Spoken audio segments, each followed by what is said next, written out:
கொடுத்த அந்த கிருபைக்காக உமக்கு ஸ்தோத்திரம். ஆம் கர்த்தாவே, இந்த அருமையான பொழுதிலே உம்முடைய வார்த்தையை கேட்கும்படியாக வந்த ஒவ்வொரு பிள்ளைகளையும் நீர் காண்கிற தேவன். நிச்சயமாக கர்த்தாவே, உம்முடைய வார்த்தை ஒன்றே ஜீவன் என்றும், உம்முடைய வார்த்தை ஒன்றே எங்களை உயிர்ப்பிக்க முடியும் என்றும், உம்முடைய வார்த்தை ஒன்றே எங்களை சுகப்படுத்த முடியும் என்றும் நாங்கள் அறிந்திருக்கிறோம். அதனாலே நிச்சயமாக கர்த்தாவே, உம்முடைய வார்த்தைக்காகவும் ஆண்டவரே, உம்முடைய வார்த்தையின் ஆண்டவரே அந்த ஏவுதலுக்காகவும் ஆண்டவரே வந்திருக்கிற ஒவ்வொருவரையும் உம்முடைய கிருபையின் கரத்தில் ஒப்பு கொடுக்கிறோம். நிச்சயமாக தாகமுள்ளவனுக்கு தண்ணீரை கொடுக்கிற தேவன், நிச்சயமாக இந்த நாளிலே உம்முடைய வார்த்தைக்காக வந்த ஒவ்வொருவருக்கும் நீ ஜீவனை கொடுத்து கர்த்தாவே, இந்த இடத்தை விட்டு கடந்து போகும்போது கர்த்தரங்களோடு பேசினார் என்ற அந்த நிச்சயத்தோடு ஒரு மகிழ்ச்சியோடு கர்த்தாவே இந்த இடத்தை விட்டு கடந்து செல்ல நீர் கிருபை செய்யும். பேசுகிற உதடுகளையும் கேட்கிற செவிகளை நீர் ஆசீர்வதியும். உம்முடைய நாமம் ஒன்றே மகிமைப்படட்டும். திறக்க போற வார்த்தையை ஆசீர்வதியும். அந்த வார்த்தையிலே நீர் எங்களோடு இடைப்படும். யாவை உம்முடைய கரத்தில் ஒப்பு கொடுக்கிறோம். விசேஷமா இன்றைய நாளிலே நடக்க போற ஒவ்வொரு காரியத்தையும் உம்முடைய கரத்தில் ஒப்பு கொடுக்கிறோம். உம்முடைய நாமம் ஒன்றே மகிமைப்படட்டும். யாவை உம்முடைய கரத்திலே தாழ்த்தி இயேசு கிறிஸ்து நாமத்தில் கேட்கிறோம். ஆமென், ஆமென். நாங்கள் நின்ற வண்ணமாகவே நாங்கள் வெளிப்படுத்தல் 2ஆம் அதிகாரத்துக்கு நாங்கள் திருப்புவோம்.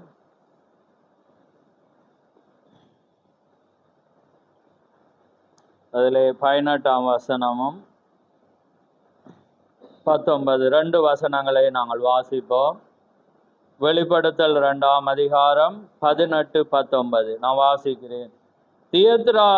தியத்திரா சபையின் தூதனுக்கு நீ எழுத வேண்டியது என்னவெனில், அக்கினி ஜுவாலை போன்ற கண்களும் பிரகாசமான வெண்கலம் போன்ற பாதங்களும் உள்ள தேவகுமாரன் சொல்லுகிறதாவது.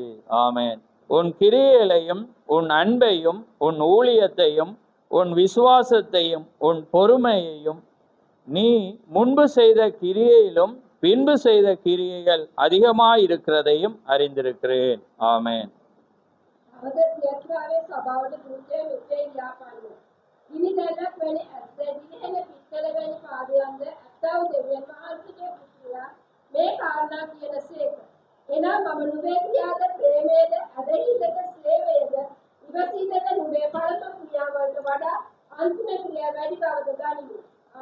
ஆமென். யாவரும் அமர்ந்திருங்கள்.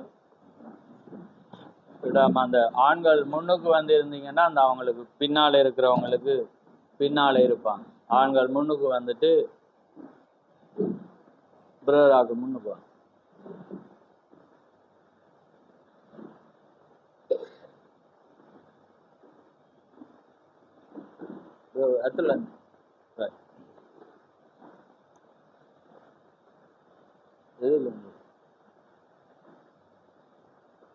கர்த்தருடைய பரிசுத்த நாமம் மகிமைப்படுவதாக. ஆமென். இந்த அருமையான நாளிலே தியத்திரா சபையினுடைய காலத்தை குறித்து நான் பேச விரும்புகிறேன். சுருக்கமாக ஒரு காரியங்களை நாங்கள் பார்த்து மீதியான காரியங்களுக்கு கடந்து செல்ல போகிறோம். வார்த்தையை கேட்கறதுக்கு ஆயத்தமாக இருக்கிறீங்களா, அல்லது பின்னால் நடக்கிற காரியத்தில் அது நிமித்தம் பதட்டமாக இருக்கிறீங்களோ எனக்கு தெரியாது. ஆனாலும் தேவனுடைய வார்த்தை ஒன்றே உங்களுக்கு பலனாக இருக்க முடியும். ஆமென். அதனாலே இந்த காரியங்களிலே எனக்கு அதிக மகிழ்ச்சி. ஏனென்றால் அங்கே கடந்த ஒரு 2 மாதங்களாக நீங்கள் தேவனுடைய காரியங்களிலே நடக்கிற அந்த பரீட்சைக்காக வந்து நீங்கள் ஆயத்தப்பட்ட முறைகள், ஆமென், இரவிரவாக படித்த முறைகள் எல்லாமே ஒரு வியக்கத்தக்கதும் அது என்னுடைய மகிழ்ச்சியாகவும் இருந்தது. ஏனென்றால் இந்த நாட்களிலே நாங்கள் தேவனுடைய வார்த்தையிலே நாங்கள் சார்ந்திருக்க வேண்டியவர்களாக இருக்கிறோம். ஏனென்றால் அவரை குறித்து நாங்கள் அறிகிறதற்கு நாங்கள் மகிழ்ச்சியாயிருக்க வேண்டும். ஆமென். அதுதான் அந்த மணவாளன் மணவாட்டி என்ற ஒரு உறவாக இருக்கிறது. அதனால தான் தீர்க்க சொல்ல இந்த வேதாகமானது ஒரு எப்படி ஒரு காதலுடைய கதையாக இருக்கிறது. அதாவது எங்களுடைய மீட்பரையும் எங்களுடைய மணவாளனையும் குறித்தது தான் இந்த வேத வார்த்தையாக இருக்கிறது. ஆமென். எப்படியாக எங்களுடைய இயற்கையிலே நாங்கள் எப்படி அந்த மணவாளனை குறித்து அறிய விரும்புகிறோமோ அதே போலதான் தேவனுடைய வார்த்தையை குறித்து எங்களை மீட்ட எங்களை இரட்சகரை எங்களை உண்டாக்கினவரை நாங்கள் அறிய விரும்புகிறது அது மிகவும் அங்கே நேசிக்கப்படத்தக்க ஒன்றாயிருக்கிறது. நீங்கள் அவருக்குள்ளாக பிறந்திருந்தாதான் நீங்கள் அதை செய்ய முடியும். ஏனென்றால் தேவன் உலகத் தோற்றத்துக்கு முன்பே அவருடைய சிந்தையிலே எங்களை அவர் எழுதி வைத்த தேவன். அதனால் தான் அங்கே தேவனுடைய வார்த்தை அதை குறித்து சாட்சி கூறுகிறது. அதனால தான் நான் முன்னாலே நாங்கள் அந்த வார்த்தை எழுதியிருக்கிறோம். நீங்கள் ஆதி முதல் என்னோடு இருந்தபடினால் எனக்கு நீங்கள் சாட்சிகளாக இருப்பீர்கள். அப்போ பாருங்க, உலகம் தோற்றம் முதல்லே தேவன் அங்கே இருந்தபடினால அந்த சிந்தையிலே நாங்கள் அதுக்கு வார்த்தைக்கு செவி கொடுப்போமா, அந்த வார்த்தையாக இருப்போமா என்பதை அவர் அறிந்த தேவன். அவர் எல்லாரையும் சிருஷ்டித்திருந்தாலும் யார் யார் அவருடைய வார்த்தைக்காக நிற்பார்கள் என்பதை அவர் அறிந்த தேவன். அதனால தான் அந்த காலத்திலே ஒரு தீர்க்கதரிசி அனுப்பும் போது அந்த காலத்துக்குரிய செய்தியை விசுவாசிக்கும் தேவன் ஜனத்தை வைத்திருப்பார். ஆமென். அதே போலதான் எங்களுடைய கர்த்தராகிய இயேசு கிறிஸ்து இந்த பூமியிலே வந்த வேளையிலே அவருடைய வார்த்தையை விசுவாசிக்கத்தக்கதாக அங்கே நபர்களை தேவன் வைத்த தேவன். அதே தேவன் தான் மீண்டுமாக அவர் பரிசுத்த ஆவியாக வருகிற வேளையிலும் அந்த வார்த்தையை விசுவாசிக்கத்தக்க அந்த நபர்கள் உண்டாயிருப்பார்கள் என்பதை தேவன் அறிந்திருந்தார். ஆமென். அதனால தேவனுக்குள்ளாக உங்களுடைய வார்த்தைக்காக நீங்க அது ஆயத்தப்பட்டது மிக மகிழ்ச்சி. நிறைய பேர் அந்த பிரதர் சொல்லும் போது அவர் 20 வருடங்களுக்கு ஏறக்குறைய 20 வருடங்களுக்கு கூட அவர் எழுதவில்லை. ஆனாலும் அந்த வடசி ஹிட்லர் என்ற வார்த்தைக்கு வர்ற அந்த சி அவருக்கு ஞாபகம் வரையுது. அதனால அவருடைய மனைவியும் அந்த சிறு பிள்ளையும் அவங்க கற்றுக் கொடுத்தாங்க. ஆமென். அதனால் அவர் எழுதினது அது எல்லாமே ஏன் என்று பார்க்கும்போது இது உலகத்துக்கு பைத்தியமாயிருந்தாலும் தேவனுக்காக நான் எந்த ஸ்தானத்தில் இருக்கிறேன். ஏனென்றால் தேவனுடைய அந்த வார்த்தையை ஒரு மனிதன் அறிய வேண்டும். வேதம் என்ன நாங்கள் கடந்த வாரத்தில் பார்த்தோம். ஏன்னா வேதபாரர் பரிசேயருடைய நீதியிலும் உங்களுடைய நீதி அதிகமாயிராவிட்டால் எங்கேயாம் தேவனுடைய ராஜ்யத்தில் நீங்கள் போக முடியாதுன்னு. அப்போ அவங்க எப்படி வேதத்தை அறிகிறவங்க என்பது உங்களுக்கு தெரியும். ஏன்னா வாழ்க்கையை தேவனுக்குள்ளாக அர்ப்பணித்தவங்க, பைபிள் காலேஜ் போய் படித்தவங்க, ஏன்னா 8-10 வருஷமா இருந்து தான் வெளியே வரலாம். முழு இடமும் அவங்களுக்கு தெரியும். ஆனால் அதை விட தேவன் என்ன சொல்றேன்னா உங்களுடைய நீதி என்றால் தேவனுடைய வார்த்தையை குறிக்கிறது. அது அதிகமாயிராவிட்டா நீங்க தேவனுடைய ராஜ்யத்துல பிரவேசிக்க முடியும். அப்ப தேவனுடைய வார்த்தையை குறித்து நீங்க அறிந்திருக்க வேண்டும். அப்ப அதனால அந்த காரியம் அதே போல நீங்க எல்லாருமே இரவிரவாக படிச்சீங்க, அது ஒரு மகிழ்ச்சியான காரியம். அப்ப அதனால தேவனுடைய வார்த்தை தான் உங்களுக்கு முக்கியமான ஒன்றா இருக்கு. இன்னைக்கு கல்வியில சீர்திருத்தத்தை கொண்டாங்க. அப்ப பாருங்க, அவங்க இன்னைக்கு கட்டாய பாடமாக எதை கொண்டிருக்காங்க? சமயத்தை கொண்டிருக்காங்க. இல்லாட்டி முதல் கட்டாய பாடம் சமயம் அல்ல. இனியாவது எங்களோட ஆக்களுக்கு அறிவு வருதோ தெரியல. ஏன்னா மற்ற பாடத்துல ஏன்னா மேத்ஸில் சயின்ஸில் போட்டி நடந்தா சபையில் இருந்தாலும் என்ன இடையில அல்லது அதுக்காக அனுப்பி அந்த சர்டிஃபிகேட் எடுக்க அவங்களுக்கு விருப்பம். ஆனால் இங்கே புள்ள 30, 20, 10 மார்க்ஸ் எடுக்கும். சமயத்தை குறித்து ஒரு அறிவு கூட இல்லை. பெற்றோருக்கும் அந்த வெளிப்பாடல். இன்னைக்கு காரியத்தில் பாருங்க, இன்னைக்கு இந்த கவர்மெண்ட் சமயத்தை உள்ளடக்கிட்டு அதில் நீங்கள் ஒரு பாடம் ஃபெயில்ண்டா நீங்கள் அடுத்த ஸ்டெப் எடுத்து வைக்கலாம். அவனுக்கு எங்கே அவங்க கை வச்சு பார்த்தான்னு பார்க்குற வேளையில் அவங்க 3ஆ பிரிக்கிறாங்க: அறிவு, திறன், மனப்பாங்கு. அறிவு ஒரு மனிதன் கற்றல் மூலம் கிடைக்கிறது அறிவு. திறன் என்பது அவன் படிக்கும் போது வருகிற ஆளுமை, அவனுக்குள்ளாக ஒரு திறமை எது இருக்கிறது என்பதை கண்டறிகிறது ஆளுமை. மனப்பாங்கு என்பது நடத்தையில் காண்பிக்கப்படுகிறது. இந்த மனிதனுக்கு 2 காரியம் இருந்தாலும் நடத்த மாறாட்டி அந்த மனிதன் அதை எப்படி சொல்றான்னா அவன் பிறந்ததே வேஸ்டன். ஒரு மனிதன் படித்திருக்கலாம், அவனுக்குள்ளாக திறன் இருக்கலாம், அதாவது திறமை இருக்கலாம், ஆனா அவனுக்கு நடத்த சரியில்லாட்டி அவனை ஒரு மனிதனாகவே கருத முடியாது.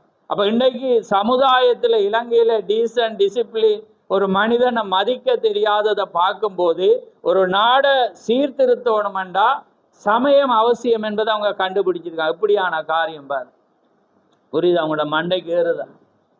இந்த மொழி நட வித்தியாசமா இருந்தாலும் உங்களோட அறிவுல ஊறணுமென்று விரும்புகிறேன். ஏன்னாண்டா இன்னைக்கு நீங்க மதத்துக்கு இன்னைக்கு தேவனுடைய அந்த பைபிள் ஸ்டடிக்கு முக்கியத்துவம் கொடுக்காதவங்களுக்கு நான் பேசி கொண்டிருக்கேன். ஏன்னா வேதம்தான். அதான் பழைய ஏற்பாடுல சொல்ற வேளையில தாய்க்கு சொல்லும் போது அவர் என்ன சொல்றாருன்னா, நீ படுக்கும் போதும் எழுந்திருக்கும் போதும் பால் கொடுக்கும் போதும் உண்ட பிள்ளைக்கு ஊட்டி ஊட்டி வளன். அது அப்பதான் அவன் வளர்ந்து வருகிற வேளையில நான் இன்ன கோத்துறேன், நான் இன்ன விதமா விவாகம் பண்ணணும், நான் இந்த இடத்தை விட்டு நான் கடந்து போகக்கூடாது, நான் 10 கட்டையில உறுதியா இருக்கணும்ன்றதை அவன் அப்பதான் அவன் உணர்ந்து கொள்ளுவான். ஏன்னா பால்லே ரத்தத்திலே ஊற வேண்டும்.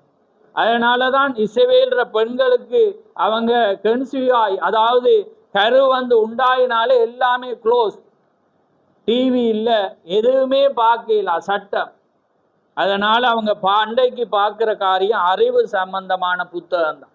ஏனென்றா இந்த தாய் எதை பெற்றுக்கொள்கிறாளோ அது பிள்ளைக்கூடாக வரும், இனத்தை பிறப்பிக்கும். அப்போ இன்றைக்கு நீங்கள் அப்படியா இருக்கிறீங்க? அப்போ அதனால பிள்ளை இப்போ ஃபோன் பார்க்குதாண்டா தாயிட்ட தான் நம்ம கேட்கணும். அதனால தான் தகப்பன் எங்கேயுமே சொல்லப்படாமல் புள்ள தவறினா தாய் தான். நீங்கள் சொல்லலாம், இல்லை அப்பா வந்து செல்லம் ஏன்னா அப்படி இருக்கிறாள் இப்படி இருக்கிறாள் என்றலாம். நீங்கள் என்னதான் நீங்கள் குழம்பினாலும் என்னதான் நீங்கள் வியாக்கியானம் பண்ணாலும் பிள்ளை கெட்டு போகுதாண்டா அது தாயிட தான். ஏன்னா அது எங்கே கருவிலே ஸ்டார்ட் ஆயிடுச்சு. அப்போ இயற்கையில் அது எதை பிறக்குதோ அதுதான் வெளியே வரும்.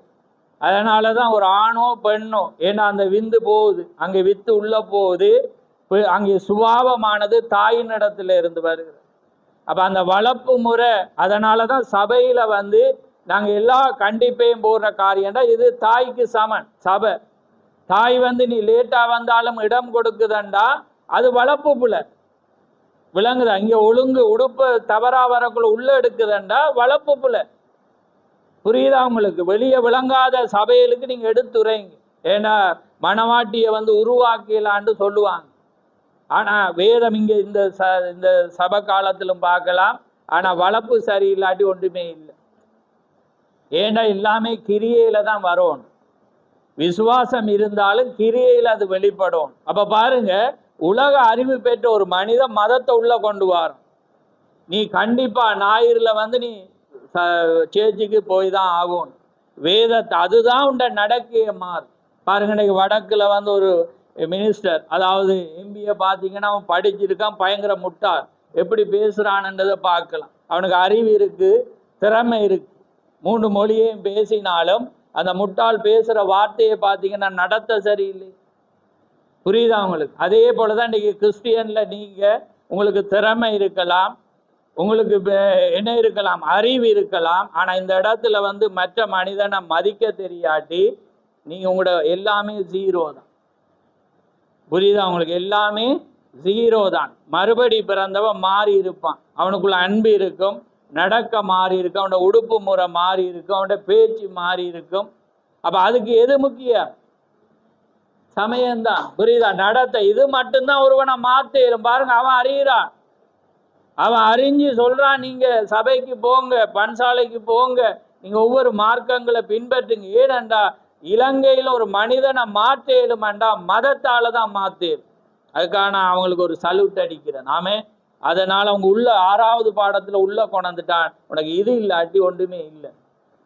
இப்போ என்ன சொல்ல போறீங்க? அப்போ அதனால தான் அதை நாங்கள் ஏற்கனவே நான் விழுந்து ஏறக்குறைய 12 வருதாமா இதை தான் நான் வந்த நாள்ல இருந்து இதை தான் நான் ஊற்றி வளர்க்குறேன். ஆமேன். அப்போ அதனால தான் உங்களோட வாழ்க்கை மாறும். வாராட்டி நீங்கள் எல்லாம் இருந்தாலும் நீங்கள் இழக்கப்பட்டு போவீங்க. ஆமேன். அதனால உங்களோட நடக்க மாறும், உங்களோட பிறப்பு வந்து மாறும். அப்போ அதுக்கு வந்து தான் சபையானது ஸ்ட்ரிக். அதே போல தான் தாயும் வந்து அந்த வண்ணம். அதே போல தான் தேவன் ஒரு மனிதன் ஆளுகை செய்யப்பட வேண்டுமெண்டா அவனுடைய குணாதிசயம் மாற வேண்டும் என்று தீர்க்க சொல்ற. அதனால தான் தேவன் தாவீதை கூட அவர் அபிஷேகம் பண்ணும்போது அவனுக்கு வயது குறைவு, ஆனால் அவன் ராஜ்யபாரம் அவன் அன்னைக்கு சாமுவேல் அபிஷேகம் பண்ணக்குள்ளே அவர் சொல்றான், நீ இன்றில இருந்து ராஜாண்ட அபிஷேகிக்கிறான். ஆனால் அவன் ராஜ்யபாரத்தை பெற ஏறக்குறைய 20 வருடம் தேவைப்பட்டு. ஏனண்டா அவன் எல்லாமே மாறணும். ஆமே. அவனோட வாழ்க்கை மாறணும், குணம் மாறணும், ராஜாவாகணும் என்று அவனுக்கு பொறுமை வேணும், எல்லாமே வர வேணும் என்று தேவன் அதை என்ன செய்து அவனோட வாழ்க்கை மாறும். அதே போலதான் தேவனுடைய வாழ்க்கை. உங்களோட பிறப்பு மாறாட்டி எதுவுமே இல்லை. அதனால் ஒரு சிறு கதையை சொல்லிட்டு செய்திக்கு போகிறேன். அதாவது ஒரு பிறப்பு மாறாட்டி, உங்களோட இயல்பு மாறாட்டி, அது ஒரு கதை எனக்கு பிடிச்சிருந்துச்சு. ஏற்கனவே நான் 2 இடத்துல அதை சொல்லியிருக்கிறேன். ரைட். அப்போ நாங்கள் பார்க்கும்போது என்னன்னா, இப்போ இலங்கை எடுப்பு மண்டைக்கு கடந்த நாட்களில் வந்து பெரிய ஒரு வெள்ளம் அடிச்சு என்னென்னலாம் அடிச்சு போச்சு.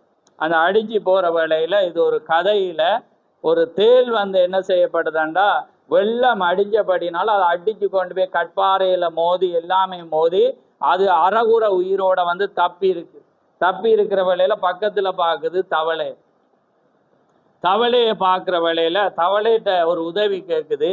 என்ன, நீ இந்த கரையிலிருந்து அங்கால போய் விடணும், அப்போ அதனால் நீ எனக்கு உதவி செய்யணுமென்றா. தவளை வந்து உங்களை போல அறிவுள்ளதா? அது என்ன சொல்லிச்சா, சி நான் இதை செய்ய மாட்டேன், ஏனண்டா நீ என் மண்டையில் வந்து குத்தி விட்டுருவா, என்னை தேள்ற குணம் வந்து உங்களுக்கு தெரியும், அது குத்தி விட்டுரும். அப்போ அதுக்கு ஒரு கண்ணி வைக்குது. அது என்னண்டா, சி நான் உன்னை கடத்தி போகும்போது நான் உன்னை குத்தினேன்னா நம்ம 2 பேரும் செத்து போயிடும். அப்போ அதனால் நான் அந்த காரியத்தை வந்து நான் செய்ய மாட்டேன்னொன்னே தவளையை நம்பிட்டு இங்கே இருக்கிற நீங்கள் ஏதாவது போட்டு ஜாயின் பண்ணி உங்களோட ஒருவேளை நீங்கள் கணவனை நம்பலாம், பிள்ளையை நம்பலாம், மனைவியை நம்பலாம், பெற்றோரை எதை அந்த கண்ணியை பாருங்கள் எப்படி வருது. நீங்கள் நம்புறீங்க, அது தேளண்டு தெரிஞ்சும் அது சொன்ன அந்த சூழலை வச்சு நீங்கள் என்ன செய்கிறீங்கண்டா நம்புறீங்க. இப்போ சரி ஸ்டார்டிங் ஆயிடுச்சு. அப்போ என்ன செய்யுதாண்டா, இப்போ தண்ணி, ஏண்டா தவளை உங்களுக்கு தெரியும் தண்ணியிலையும் இருக்கும், அது நிலத்திலையும் நடக்கலாம், ஆனால் தேளுக்கு வந்து தண்ணியில் ஓடையலாது. அப்போ என்ன செய்யுது, அட முதுகுல அது வந்து நீங்கள் ஒருவேளை அந்த கதை கேட்டிருக்கலாம், நான் அதை வேதத்துக்கு கூட கொண்டு வர விரும்புகிறேன். அப்போ பார்க்குற வேளையில் அது தண்ணியில் என்ன செய்யுதுண்டா கொண்டு வர்ற வேளையில் இடையில என்ன நடக்குதுண்டா, காற்று அலையெல்லாம் அடிக்க அந்த தேள் என்ன செய்யும், இப்படியே ரெடி ஆகும் குத்துறதுக்கு. ஏன்னா அப்போ ரெடி ஆகுக்குள்ள அது ஏனண்டா அது சத்தத்தை யாராவது நடந்து வர்றதை கண்டா தேலை தெரிஞ்சவனுக்கு தான் தெரியும். அது வந்து நீங்கள் அவனுக்கு அடிக்க வர்றீங்கன்னு இல்லை, அது தானாகவே அதை என்ன செய்யுமெண்டா ரெடி ஆகி இப்படி வச்சிருக்கு. அப்போ தவளை சொல்லிச்சு டக்கண்டு பாருங்க, இப்போ தவளை வந்து தான் கதாநாயகன் இவரை கொண்டு போகுது, ஆனால் தவளை இப்போ டக்கண்டு டவுன் ஆகி அவர்கிட்ட ஒரு சமரசம் பேசு, நீ என்ன குத்திராத, ஏனண்டா அது வந்து அலைதான், நான் ஒன்றை செய்ய மாட்டேன்ட்டு யாரோட சமரசம் பண்ணுறத பாருங்க. அவன் தேளுன்னு தெரிஞ்சும் நீங்கள் கொண்டு வந்தோடனே இப்போ உங்களோட இயல்பில் அது போல தான் பெற்றோர் பிள்ளைகள் வளர்ந்து வந்தோனோ அல்லது சூழல்கள் வந்தோடனே பிள்ளைகள் வளர்ந்தோடனே பெற்றோர் வந்து டீலிங்க்கு என்ன செய்வாங்க, போவாங்க. ஆனால் அந்த பிள்ளைகள் வந்து ஏன்னா அந்த குணங்கள் மாறாமல் இருக்கு.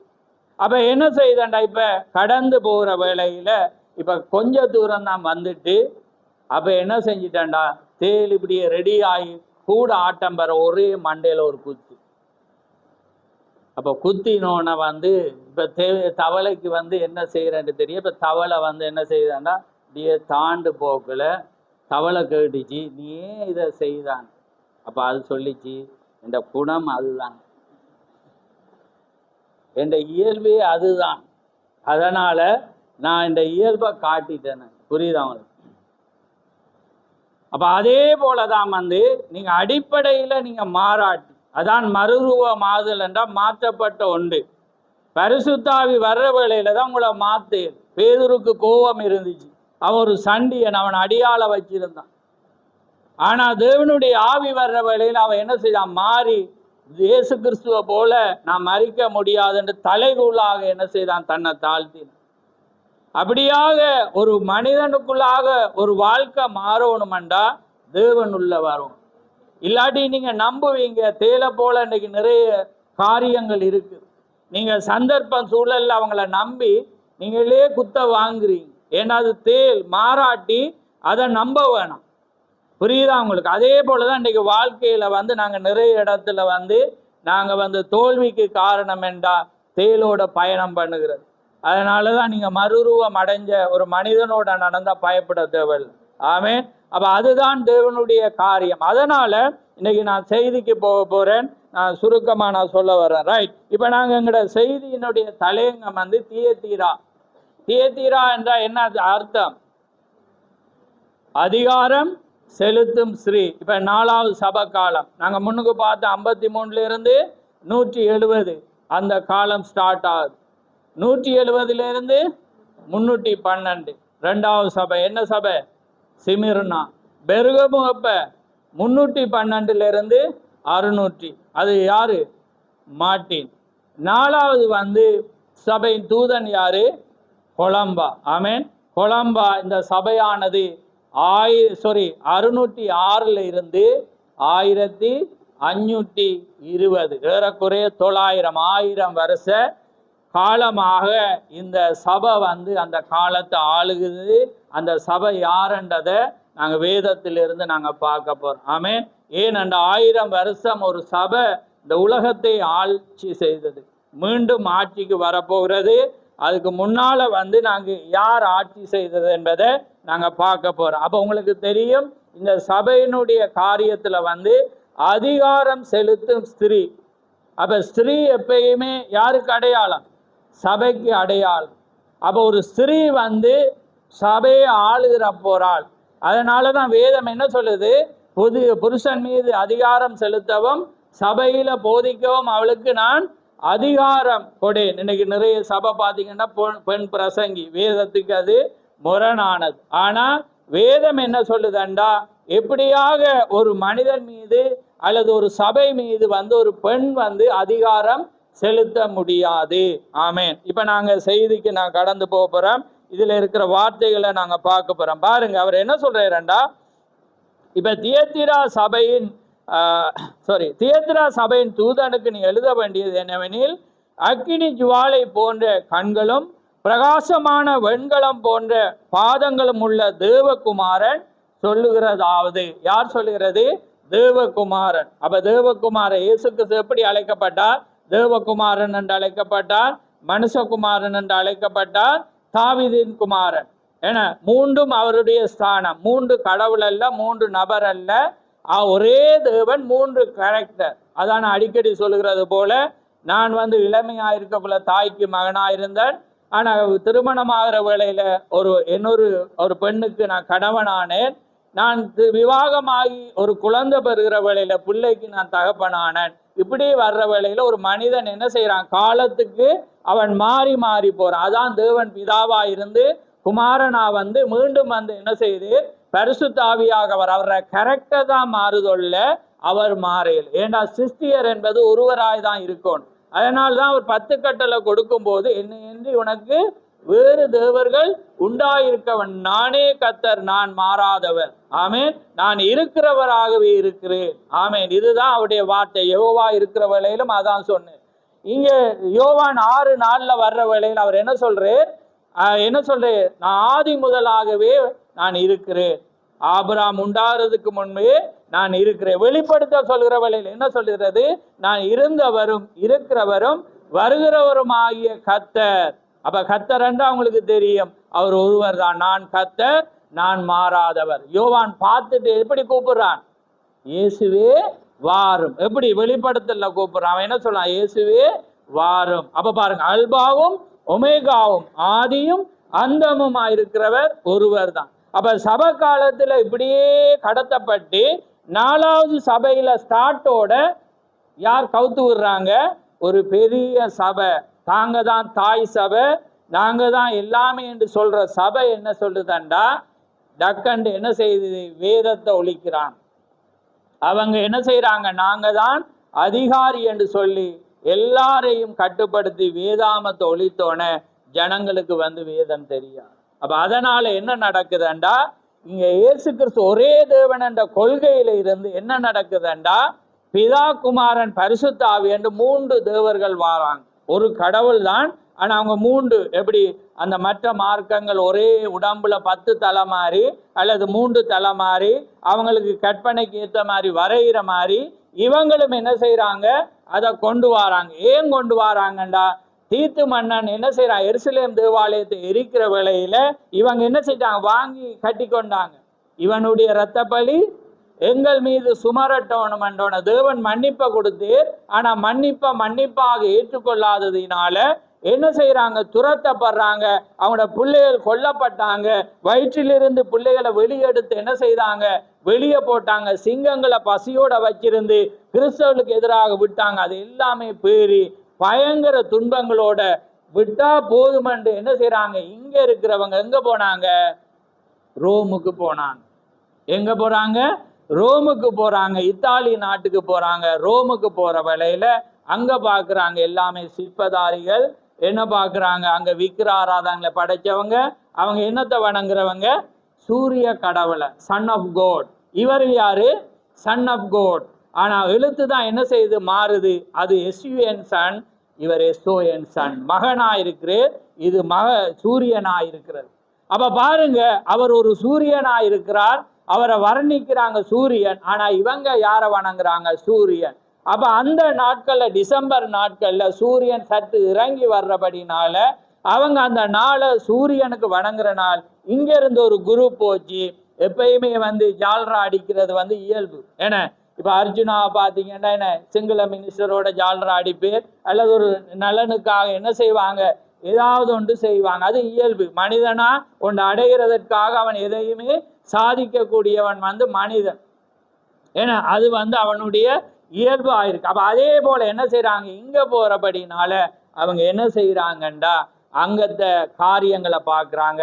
பார்க்கக்குள்ள எப்பயுமே டிஃப்ரெண்டா செய்ய அவங்க விரும்பினாங்க. எப்படி தாவீதுனுடைய நாட்கள்ல தாவீது ஒரு டிஃப்ரெண்ட். எப்பயுமே வர்ற ஊழியக்காரர்கள் மற்ற பழைய ஊழியக்காரனை விட புதிய ஊழியக்காரன் வித்தியாசமா செய்ய விரும்புவான். ஆனா அந்த வித்தியாசம் எங்க இருக்கணும்? இங்க இருக்கணும். ஆமென். அவர் வார்த்தைக்கு புறம்பா இருந்தா அவன் வார்த்தையின்படி செய்யணும். அவரை விட இவன் புதுசா செய்யணும்டா அங்க புழைச்சி போயிரு. அப்ப தாவீது என்ன செய்யறான்? லேவியர்கள் பாவம் என, ஆசாரியர்கள் பாவம், நாம ஸ்டைலா உடன்படிக்கையை கொண்டு போவோம். அவன் என்ன செய்யறான்? இந்த மாடுகளை எடுத்து மாட்டுல உடன்படிக்கையை வச்சு கொண்டக்குள்ள தெய்வம் விட்டேர் விடுவோண்டு. அதனால என்ன நடந்துச்சு? தாவீது என்ன செய்யறான்? விழுந்து போட்டு அவனால் ஒரு நல்ல மனிதன் சாக காரணமாயிரும். அப்ப அதே போல இவங்க என்ன செய்றாங்க? ஆலயத்தை கட்டி போட்டு அவங்க என்ன செய்யறாங்கண்டா, இதுதான் மரியாள். அப்ப என்ன, இங்க ஒரு சிற்பத்துங்களை வணங்குற குரூப் இருக்குதானே. அப்ப அவன் என்ன செய்யறான்? ஆரம்பத்துல அவங்களோட நல்ல நோக்கமா, அதுல நாங்க புல சொல்லக்கூடாது. ஏனண்டா அவங்க என்ன செய்தாங்க? விக்கிரங்களை வணங்கக்கூடாது. இந்த பாரம்பரிய மேல் மக்களும் கீழ் மக்களும் வாராங்க. அப்ப எப்பயுமே உங்களுக்கு தெரியும், பாமர மக்களுக்கு சிலதை கதை மூலம், சிறு பிள்ளைகளுக்கு என்ன சொல்லுவாங்க? படம் மூலம் கதை சொல்ற மாதிரி படத்தை காட்டி தான் அவங்க சொல்ல வேண்டி வரும் சில பேருக்கு. ஏன்னா சில கருத்துக்களை சில பேருக்கு புரிய. அப்ப அவங்க என்ன செய்யறாங்க? இதுதான் யோசேப்பு, இதுதான் இயேசு, இதுதான் மரியாள், இப்படியாக அவங்க என்ன செய்யறாங்க? காரியங்களை மேல போட்டு காட்டுறாங்க. நாளடைவில் அது எப்படி மாறிட்டு? ஆராதனையா மாறிட்டு. இப்ப ஆதியில எபேசில நிக்கலாய் மதசரின் கிரியா இருந்தது. 2வது சபைக்கு எப்படி போச்சு? போதகமா மாறி கடைசியா அது கிரியைக்கு வருது. ஆமேன். அதனாலதான் அது பரிபூர்ண விவாகம். 3வது பெர்கமு என்றால் பரிபூர்ண விவாகம். அரசியலும் மதமும் கலந்துட்டு. இப்ப போப் எதை சொன்னாலும் இன்னைக்கு உலக நாடுகள் என்ன செய்யும்? கீழ்ப்படி. ஏன்னா போப்பாறை ரெண்டா என்ன நடக்கும்? ரத்தாம்பர கம்பளத்தை விரிப்பாங்க. போப்புடைய வார்த்தை ஒரு பெரிய வார்த்தையாக என்ன செய்யறது? எண்ணப்படுது. ஏனண்டா அரசியலும் மதமும், அமெரிக்காவும் ரோமும் என்ன செய்யறது? ஒன்றாயிருக்கு. அப்ப அந்த ரெண்டும் பார்த்தீங்கன்னா சொல்றபடி தான் இன்னைக்கு உலகமே. நீங்க அரசியல் தெரிஞ்சவங்களுக்கு தான் இது தெரியும், பொதுவா இருக்கிறவங்களுக்கு இது தெரியாது. நீங்க நினைக்கலாம் அவங்க நன்மையை செய்யறாங்க, அவர் நடந்து வர்ற வேளையில நல்லா இருக்கிறது, அவருடைய போதனை நல்லா இருக்கு, எல்லாம் நல்லா இருக்கு. ஆனா அங்க என்ன இருக்கும்? தந்திரம் இருக்கு. பிசாசுடைய நோக்கத்தை சொல்லுங்க. தன்னை ஆராதிக்கணும். ஆமேன். லுசிபருடைய நோக்கம் என்ன? தேவனுடைய ராஜ்யத்தை விட தான் ஒரு மேலான ஒன்றை எழுப்பணும் என்றது அவன் ஆசை. அவன் விழுந்து போனவனுக்கு நிறைவேற்றாது. ஏன்? அவன் ஆவியா இருக்கிறான். அப்ப ஆவியா இருக்கிறவனுக்கு நிறைவேற்றணும்டா அவன் என்ன செய்தான்? சிருஷ்டிக்கப்பட்ட ஏவாளுக்குள்ள பூந்து தண்டை வித்தை கொண்டுட்டான். இப்ப தண்டை வித்து இப்ப பரவி இன்றைக்கு மட்டும் என்ன செய்து இருக்கு. அப்ப இன்றைக்கு பிசாசுடைய நோக்கம் தன்னை ஆராதிக்கணும். அப்ப அதான் வேதம் தெசலோனிகர்ல சொல்லுது, தன்னை தேவனாக காண்பித்து அவன் என்ன செய்வானாம்? எருசலேம்ல உட்காருவான். அது சீக்கிரமா நடைபெற போகிறது. ஏனண்டா இன்னைக்கு சமாதானத்தின் ஒருவர் வர்ற வேளையில என்ன செய்வாங்க? எருசலேம் தேவாலயத்தில் அவன் உட்கார்ற வேளையில தேவனுடைய காரியமானது நிறைவுக்கு வரும். வார்த்தை என்ன செய்யும்? ஆனா அங்க அமரக்கூடியவர் யாரு? நம்முடைய ஆண்டவராகிய இயேசு கிறிஸ்து. அவர் ஒருவரே தேவனாயிருக்கிறார், அவர் ஒருவரே கர்த்தராயிருக்கு. அப்ப ரைட், அப்ப பாருங்க இதுதான் நடந்த. அப்ப அது என்ன செய்யறது, அந்த தியேத்ரால நீங்க சரித்திரத்தை எடுத்துக்கொண்டா அந்த நாட்கள்ல ரோம் வந்து உலகத்தையே ஆட்சி சொன்னா நம்ப மாட்டீங்க, நான் நம்ப இயலாத ஒரு காரியம். ஆனா நீங்க சரித்திரத்தையும், சரித்திரம் என்ன செய்ய இன்னுமே அழிக்கப்படையில, உலக சரித்திரமே சாட்சி கூறும். அல்லது நீங்க கொமனா யூடியூப் பார்க்குறவங்களுக்கும் அது தெரிஞ்ச விஷயம். யார் இந்த காலத்துல ஆட்சி அவங்க தான் முழு உலகத்தையும் ஆட்சி செய்தாங்க. வேதத்தின்படி நடக்கிற பரிசுத்தவான்கள் அந்த நாட்கள்ல கொலை செய்யப்பட்ட. அப்ப அதிகாரம் செலுத்தும் ஸ்ரீ என்று பார்க்கும்போது ஒரு சபையை குறிக்கும். அதே நேரத்துல அந்த நாட்கள்ல ஒரு ஸ்திரீ அந்த நாட்களை என்ன செய்தால், ஆட்சி செய்தாள் என்றும் சரித்திரம் என்ன செய்யறது, கூறப்படுறத நாங்க பார்க்கிறோம். ரைட், இப்ப நான் சில காரியத்துல நான் சொல்ல போறேன் பாருங்க. நான் சாட்சிக்காக என்ன நம்ம இத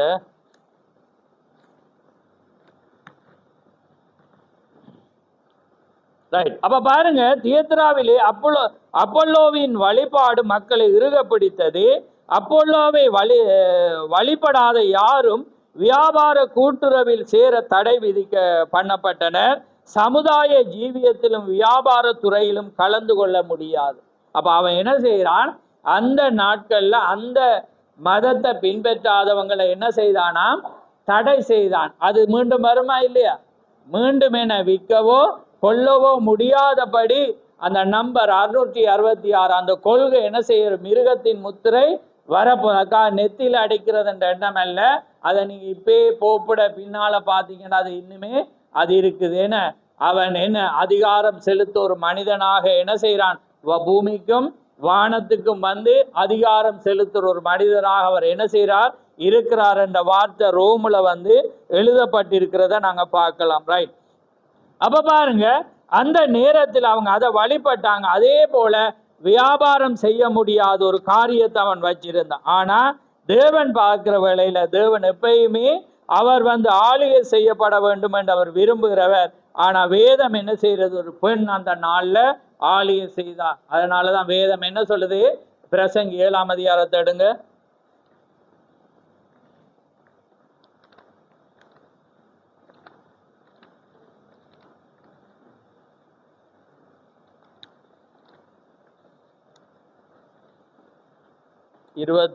இருந்து வாசி.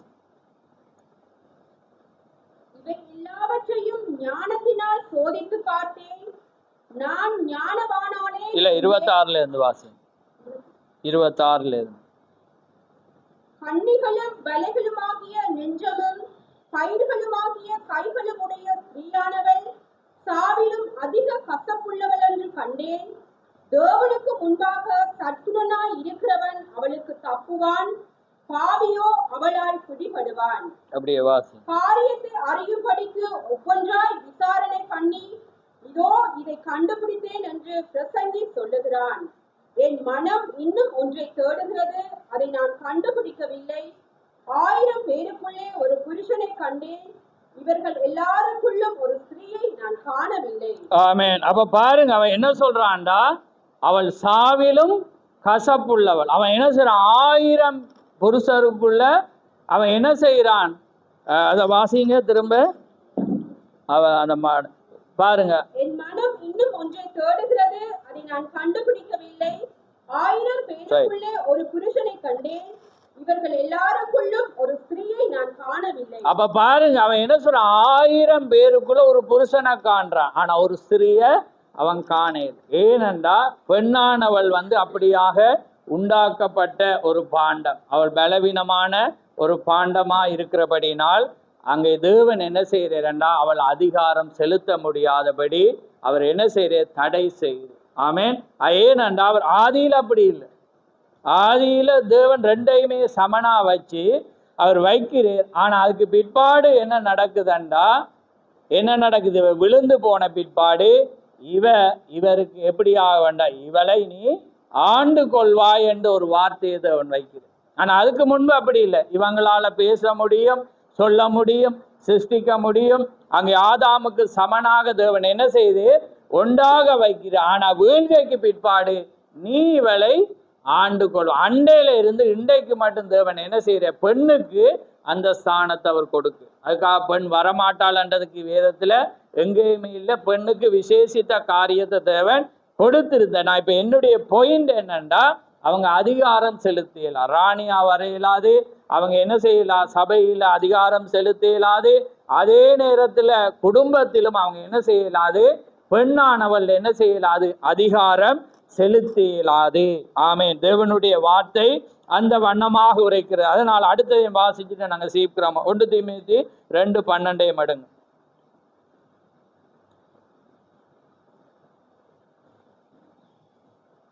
உபதேசம் பண்ணவும் புருஷன் மேல் அதிகாரம் செலுத்தவும் ஸ்திரீயானவளுக்கு நான் உத்தரவு கொடுக்கிறதில்லை, அவள் அமைதலாய் இருக்க வேண்டும். ஆமென். உபதேசம் பண்ணவும் பாருங்க, புருஷன் மேல் அதிகாரம் செலுத்தவும் நான் ஸ்திரீயானவளுக்கு நான் உத்தரவு கொடேன்.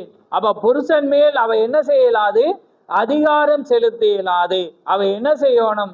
இப்ப எல்லாம் சிரிக்கிறீங்க, என்னன்னா இப்ப விவாதத்துல ஆணுக்கு சான்ஸா போப்பது நீங்க சிந்திக்கிறீங்க, ரைட்? நீங்க வேதத்தோடு நீங்க நோட் பண்ணிக்கொள்ளுங்க. ஆமென், ரைட். அப்ப பாருங்க, அங்கே ஸ்திரீயானவளுக்கு நான் உத்தரவு கொடுக்கிறது இல்லை என்று அங்கே பவுல் என்ன சொல்றான், கொடுக்கிறான். ஏன்? பவுல் யாரு? அவன் பிரஜாதிக்கு ஒரு தீர்க்கதரிசி. ஆமென். ஆனா அவ அன்பினாலே ஆளுகை செய்யப்பட வேண்டும். அங்கே அதே நேரத்தில் அதுக்காக நீங்க அடிமை என்று நினைக்க கூடாது. ஆமென். ஏனென்றா அங்கே வேதம் என்ன சொல்றது, ஆணு கொண்ட சொல்றேன், பெண்ணு கொண்ட சொல்றேன். எபேசியர் என்ன, இவ தன்னுடைய சொந்த சரீரத்தை போல கணவன் என்ன செய்யணுமா, அன்பு செலுத்துவான். அப்ப அவன் அடிக்க இயலாது. அன்பு செலுத்தி மனைவிக்குரிய கடமையை அவன் என்ன செய்யணுமா, செய்யணும் என்று இருக்கு வேதம். இவட பாயிண்ட் என்ன, தண்டை பிள்ளை அவருக்கு பிறக்கிற பிள்ளைகளை வளர்த்து அவருக்கு கீழ்ப்படுகிற மட்டும்தான் இவட பாயிண்ட். ஆனா அன்பாக வச்சிருக்க வேண்டிய பாயிண்ட் ஆணுக்கு கொடுக்கப்பட்டது. புரியுதா உங்களுக்கு? அப்ப அதனால நீங்க தவறா தேவனுடைய வார்த்தையை புரியக்கூடாது. உங்களுக்கு தேவன் அவ்வளோ ஒரு முக்கியம். ஆனா உங்களுக்கு செய்ய இயலாதது, அதிகாரம் செலுத்த இயலாது, நீங்க பிரசங்கியா ஆக இயலாது. ஆமென். ஆனா அதே நேரத்துல உங்களோட வேலை தேவனுடைய காரியங்களை செய்து கடந்து போற காரியமா இருக்கிறது. ஆமென். அப்ப பாருங்க, ஸ்திரீயின் உண்மையான தன்மைகளை கொண்ட புருஷன் ஆளுகைக்கு கீழ்ப்பட்டி ஸ்திரீயின் உண்மையான கவனிங்க, ஸ்திரீயின் உண்மையான தன்மைகளை கொண்டவள் புருஷனின் ஆளுகைக்கு கீழ்ப்பட்டிருக்க விரும்புவார். என்னையா, உண்மையான ஒரு பெண்ணுக்குரிய தன்மையை நீங்க பெற்றிருந்தா எப்பயுமே புருஷன் எதை சொல்றாரோ நீங்க கவனிச்சுட்டு இருப்பீங்க. ஆமென். அவருடைய ஆளுகைக்கு நீங்க கீழ்ப்பட்டு இருப்பீங்க. நீங்க எதிர்க்க மாட்டீங்க, எதிர்த்து பேச மாட்டீங்க, ஏன்னா உங்களோட முகத்தை மாற்ற மாட்டீங்க. ஏனென்றா தேவன் கணவனை யாருக்கு அடையாளமா வச்சிருக்கிறார்? கிறிஸ்துவுக்கு. அதான் சொல்லு, மனைவி சரீரம், கணவன் தலை, தலைக்கு தலை யாரு? இயேசு கிறிஸ்து. ஆமென். அப்ப பாருங்க, தேவன் அந்த ஸ்டெப்பை வச்சு, அப்ப யார் இதை செய்யலமாண்டா, வெளி பொம்பளை செய்யலாது. ஆனா கிறிஸ்தவள் என்று மறுபடி பிறந்தவள் தன்னுடைய ஆளுக கணவனை ஒரு ஆண்டவன் என்று சொல்லுவாள். அதுக்கு சொல்லுங்க, ஆண்டவன் என்ன அர்த்தம்? ஆளுகை செய்கிறவன். கணவன் மனைவிய ஆளுகை செய்யவன். ஆமென். அவளை ஆளுகை செய்ய தேவன் என்ன செய்கிறார்? அது யாரால் அப்படி அமைதலா இருக்க முடியுமெண்டா, பரிசுத்த ஆவியப்பட்ட பெண்ணால தான் இருக்கு. இல்லாட்டி அடங்கா புராரியா இருந்தா அது ஒரு நாள் அடங்காது. ஏனென்றா அதோட குணம் மாறையில. ஆமென், ரைட். அப்ப பாருங்க, புருஷனும் குடும்பத்தின், இப்ப புருஷனுக்கு பாருங்க, புருஷனும் குடும்பத்தின் தலைவனாக இருக்க வேண்டும். அவன் யாரா இருக்கணுமா? தலைவனா இருந்தா நீ பார்த்துக்கோன்றிருந்தா அவருக்கு எங்கேயோ ஒரு குறை.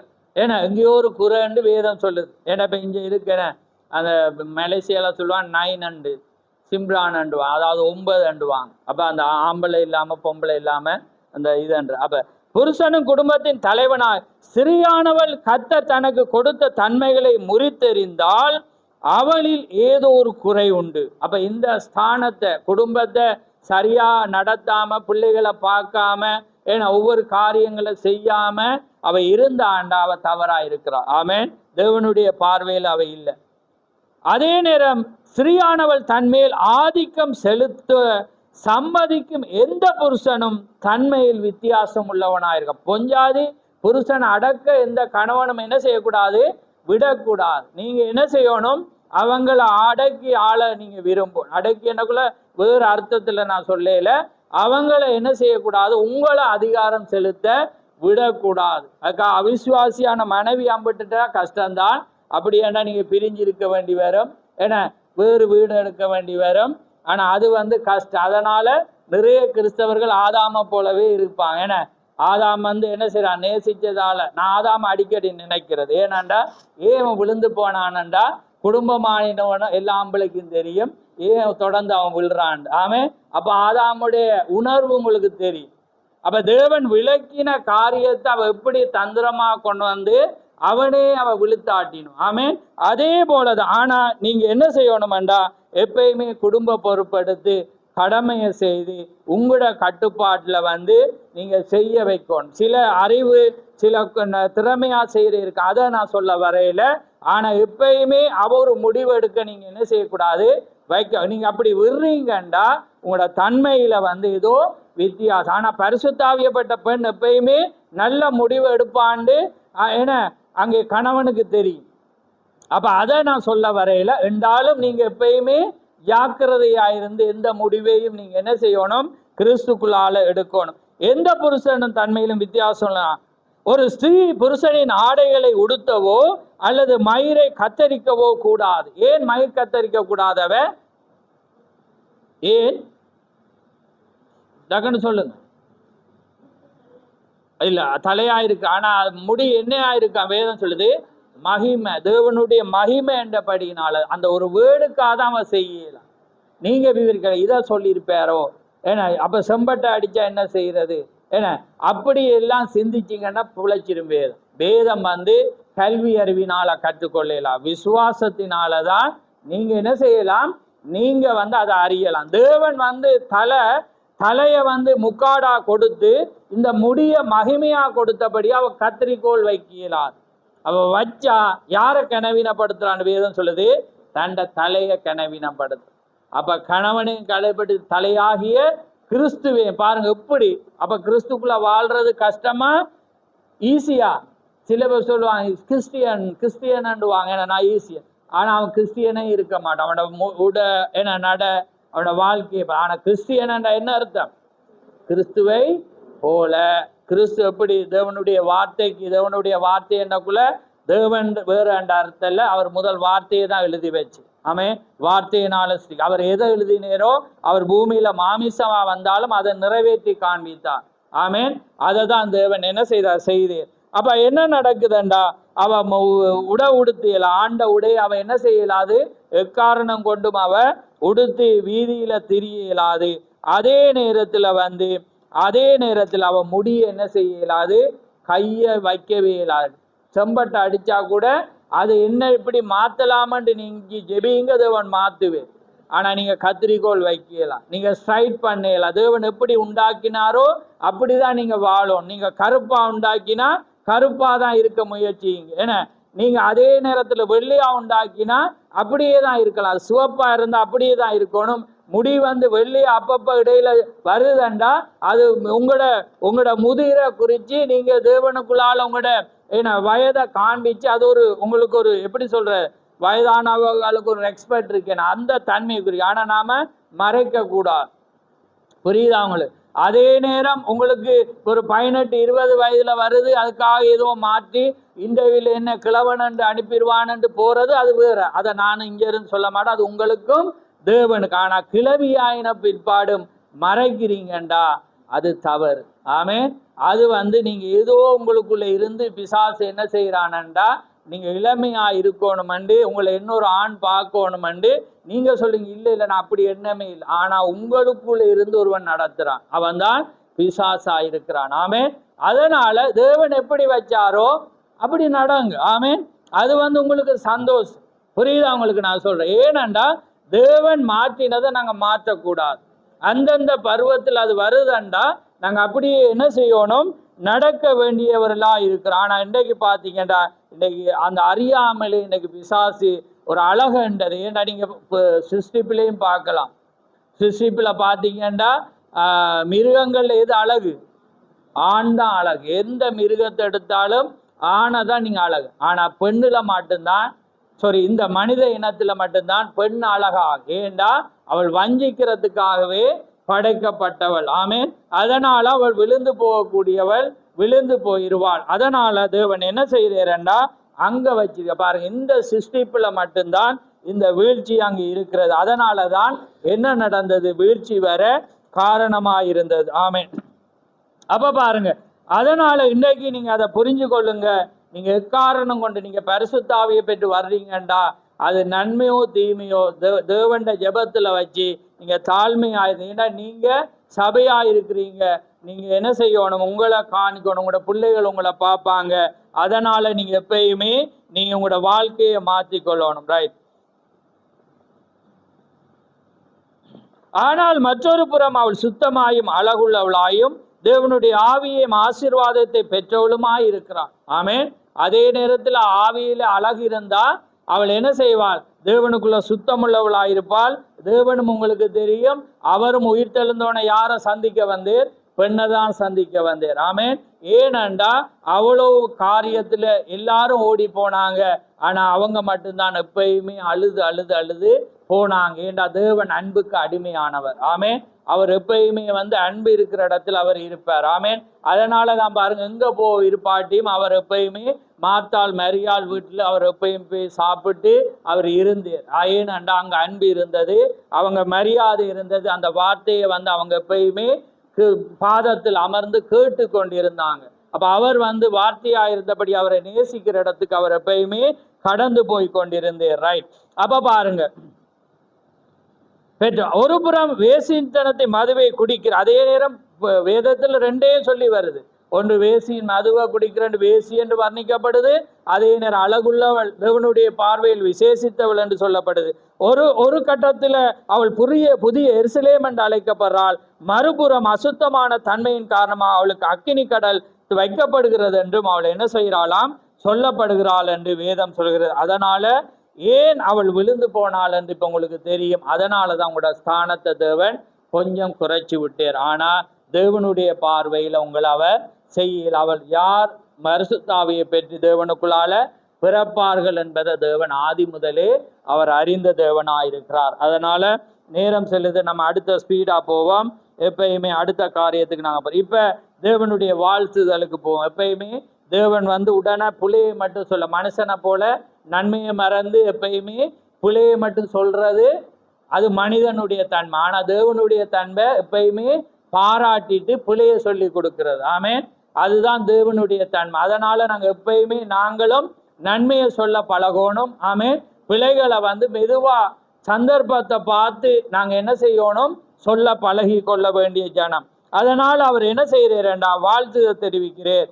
அதனால அவர் என்ன சொல்றேன்டா, உன் கிரியைகளையும் அவர் பாராட்டை பாருங்க, உன் கிரியைகளையும் உன் அன்பையும் உன் ஊழியத்தையும் உன் விசுவாசத்தையும் உன் பொறுமையையும் நீ முன்பு செய்த கிரியையிலும் பின்பு செய்த கிரியையில் அதிகமாயிருக்கிறதையும் அறிந்திருக்கு. பாருங்க, இந்த சபை காலம் பயங்கர கொடுமையான காலம். அவ்வளவு இந்த ரோமன் கத்தோலிக்கத்தால கொலை செய்யப்பட்ட காலம், பரிசுத்தவான்கள் எரிக்கப்பட்ட காலம், 6,80,00,000 ஜனங்கள் கிறிஸ்தவர்கள் கொலை செய்யப்பட்ட காலம். ஆனா அங்க ஒரு மனிதர்கள் இருக்கிறாங்க, அவங்களோட அன்பு எப்படி இருந்துச்சு பாருங்க. தேவன் பாரு, உன் கிரியைகள் உன் அன்பு உன் ஊழியம் உன் விசுவாசம் உன் பொறுமை நீ முன்பு செய்த கிரியையிலும் பின்பு செய்த கிரியைகள் அதிகமா. எப்படி கொல்ல கொல்ல அவங்க தேவனுக்காக உண்மையா இருந்தாங்க.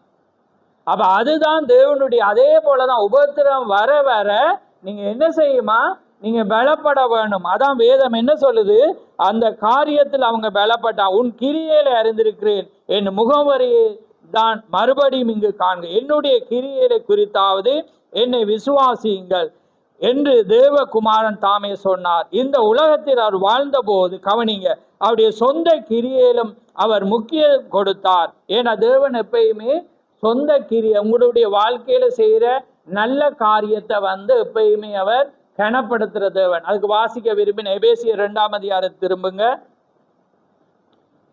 அப்ப நாங்க கிரியையில பாக்குறோமா, அடுத்த கிரியை நம்ம அன்பு, அப்ப அது எல்லாமே ஸ்டெப்பா பார்க்க போறோம். ஆனா டைமை எப்படி பார்த்து நாங்க பார்க்க போறோம்ன்றது பாருங்க. எபேசியர் 2 அதை எடுத்த வாசிங்க.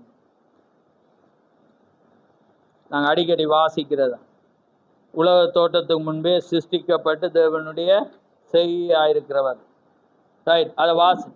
ஏனெனில் நற்கிரியைகளை செய்கிறதற்கு நாம் கிறிஸ்து இயேசுவுக்குள் சிருஷ்டிக்கப்பட்டு தேவனுடைய செய்கையாய் இருக்கிறோம். அவைகளில் நாம் நடக்கும்படி அவர் முன்னதாக அவைகளை ஆயத்தம் பண்ணி இருக்கிறார். ஆமே. அப்ப அவர் முன்னமே என்ன செஞ்சிட்டாராம்? இன்னார் இந்த இடத்துல பிறப்பான், அவன் நற்கிரியைகளை செய்வான் என்ற ஒரு உலக தோற்றத்துக்கு முன்பே சிருஷ்டிக்கப்பட்டு தேவனுடைய செய்யா இருக்கு. அப்ப நீங்க செஞ்சா யார் செய்யறதா? தேவன். அவரால் இப்ப பூமிக்கு வர இயலாது, ஆனா தேவனுடைய செய்யா இருந்து செய்யறீங்க. நீங்க செய்வீங்க என்பது தேவனுக்கு தெரியும். ஆமேன். அப்ப பாருங்க, இப்ப கவனிங்க, சில பேர் அதை விரும்ப மாட்டாங்க. அவர் சொல்றார், அவருடைய சொந்த கிரியையிலும் அவருடைய சொந்த கிரியைகளுக்கு அவர் முக்கியத்துவம் கொடுத்தார். அந்த தேவன் முக்கியத்துவம் கொடுத்தார். அவரை விசுவாசிப்பதற்கு அவர் செய்த கிரியைகள் தேவனால் அருளப்பட்டன. அவர் விசுவாசிக்கிறதுக்கு கிரியைகள் சாட்சி பெறுகிறன, தேவனால் அருளப்பட்டன. அவருடைய கிரியைகள் அவருடைய ஊழியத்தில் ஒரு முக்கிய பாகம் வகித்தன. தேவனும் என்ன செய்தேர்? சும்மா வந்துட்டு அற்புதத்தை செய்து உள்ளே இருந்தேரா? இல்லை, அழுறவங்களோட அழுது, பசியா இருந்தவங்களோட அவருக்கும் பசி வந்துச்சு. அவர் என்ன செய்யற? ஊழியம் செய்து கன நேரம் ஆயிட்டு அவங்க வெறுங்கையோட போக அவருக்கு விருப்பம் இல்லாம அவர் என்ன செய்யற? அந்த அற்புதத்தை செய்கிறேன் கக்குற. யாராவது அவர் சொல்ற ஆக்களை பார்த்து சொல்ற, இவங்களுக்கெல்லாம் சாப்பாடு கொடுங்க. அவர் செக் பண்ணுவார். எப்பயுமே தேவன் உங்களை பரிசோதிக்கிறவர். அப்ப யோசிக்கிறாங்க, இந்த 300 காசு அவங்கள்ட்ட அப்ப 300 காசு தான் இருந்துச்சு. 300 ரூபாண்டு வைங்களேன். அவர் சொல்ல, இந்த இவ்வளோ பேருக்கு ஒரு 300 ரூபா வச்சு கொடுக்க சொன்ன எப்படி என்ற மாதிரி சொல்றாங்க. அப்ப இவங்களை யாருன்னு சொல்லலாம்? நீங்க உங்களை வச்சு பாருங்க. நீங்க ஒரு அற்புதத்தை வாங்கிட்டு திரும்ப வந்துட்டு நீங்க அதே காரியத்தை தேவன் என்ன செய்வார்? சொல்லுவார், இது எப்படியா, இது பெருசுன்னு யோசிப்பீங்க. ஆனா அவங்க என்ன செஞ்சிருக்கணும்? அங்க ஒருவர் இருக்கிற. ஏன்னா அன்றைக்கு அவர் அதை செஞ்சா, கானானூர்ல தண்ணீரை ரசமாக்கினா ஒரு அப்பத்தை அவருக்கு இல்லாததை உருவாக்கியலும் தானே. அப்ப இவங்க மாறி சிந்திக்கிறாங்க. அதான் மனித அறிவு.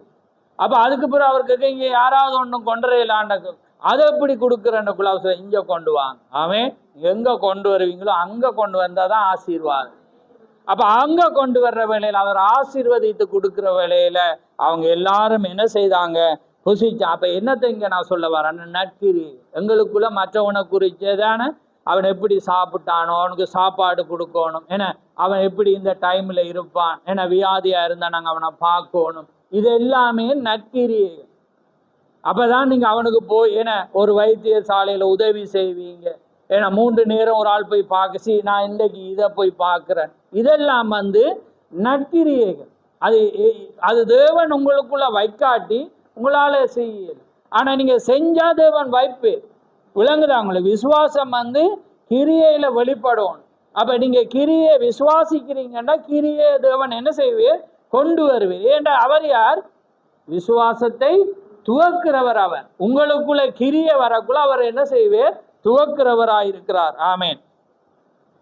அவைகளில் நான் நடக்கும்படி முன்னதாக இப்ப நான் வாசிச்ச மாதிரி சிருஷ்டிக்கப்பட்டது. பாருங்க, நாம் கவனிங்க இங்க பாருங்க, நாம் ரட்சிக்கப்பட தேவன் பேரில் உள்ள விசுவாசம் நமக்கு அவசியமே அன்றி கிரியைகளை கொண்டு நாம் ஒரு காலம் ரட்சிக்கப்பட முடியாது. விசுவாசத்தின் மூலம் தான் நாங்கள் ரட்சிக்கப்படலாம், ஆனா கிரியையினால ரட்சிக்கப்படலாம். ஆனா ரெண்டும் என்ன வரணும்? இருக்கணும். புரியுதா உங்களுக்கு? விசுவாசம் அதான், கிரியை இல்லாத விசுவாசம் செத்தது. அப்ப விசுவாசம் இருந்தா நீங்க என்ன செய்வீங்க? ரைட். ஏற்கனவே அவர் மேலுள்ள விசுவாசத்தை கிரியையில் தான் வெளிப்படுத்துறத. இப்ப விளங்கிட்டா நான் சொன்னது. நற்கிரியையில் நம்மை ரட்சிக்கப்படாவிட்டாலும் அவைகள் ரட்சிக்கப்பட்ட ஒருவனுடைய ஜீவியத்தில் தேவனுக்கு ஏறெடுக்கும் கனிகளாக விளங்குகின்றன. புரியுதா? திரும்ப வாசிக்கிறேன்.